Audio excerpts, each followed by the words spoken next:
My name is Maya Robinson, and this is the story of how I transformed a moment of profound rejection into the most powerful victory of my life. It was a crisp autumn morning in 2010 when I first walked into First Line Bank, my carefully prepared business plan tucked securely in a leather folder.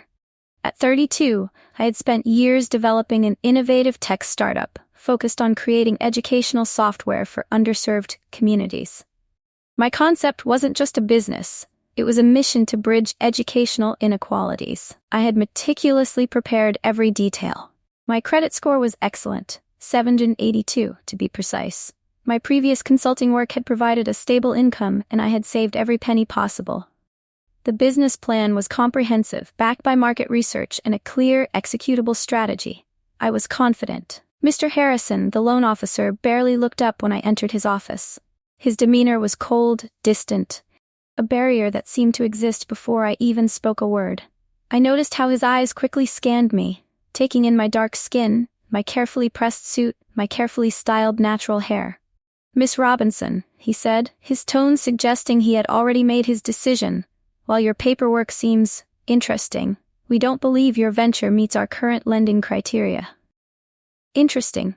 That word burned itself into my memory. Not promising, not innovative, just interesting, a polite dismissal. When I pressed for specific feedback, his responses were vague. Phrases like market uncertainty and risk assessment peppered his explanation, but they felt like carefully constructed walls designed to obscure the real reason: systemic bias. I knew the statistics. Black women receive less than 0.5% of venture capital funding. Our ideas are consistently undervalued, our potential deliberately diminished. This wasn't just about a loan, this was about recognition, about being seen as a capable professional with a transformative vision. That rejection could have broken me. Many would have seen it as a sign to abandon their dreams, but for me, it became fuel. Over the next 5 years, I worked harder than I ever had before. I bootstrapped my startup, taking consulting contracts, speaking at tech conferences, building a network of supporters who believed in my vision. Every no became a stepping stone. Every closed door became an opportunity to find a window. My educational software platform, which I named Equal Learn, started gaining traction. Tech publications began writing about our innovative approach to personalized learning. Major educational institutions started pilot programs. Investors who had initially overlooked me now sought meetings. But I hadn't forgotten First Line Bank. That moment of dismissal had never truly left me. When an opportunity arose to acquire a controlling stake in First Line through a complex series of investments and strategic maneuvers, I didn't hesitate. My tech company's success had given me the financial power to do what once seemed impossible. The day I walked into the same branch, now as the majority shareholder, was surreal.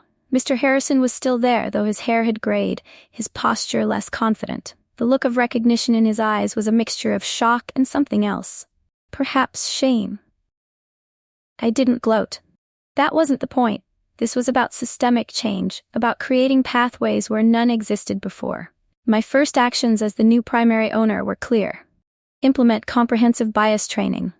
Develop new lending criteria that looked beyond traditional metrics. Create mentorship programs for entrepreneurs from marginalized communities. This wasn't revenge, this was transformation. Years later, Equal Learn has helped thousands of students access personalized educational resources. First Line Bank has become a model of inclusive lending, with a diverse leadership team that reflects the community it serves. When young entrepreneurs, particularly women of color, come to me and ask about my journey, I tell them the same thing. Your dream is valid. Your vision matters. And sometimes, the most powerful act of resistance is simply refusing to be silenced. My story isn't just about me. It's about every person who has been told they don't belong, who has been systematically pushed to the margins. It's a testament to the power of persistence, education, and unwavering belief in oneself. Epilogue today. As I look out the window of my office, the same office where I was once rejected, I'm reminded that change is possible. Not through anger, but through strategic, persistent action. Not through vengeance, but through creating the systems and opportunities we wish we had been given. Every no is just an invitation to write your own story.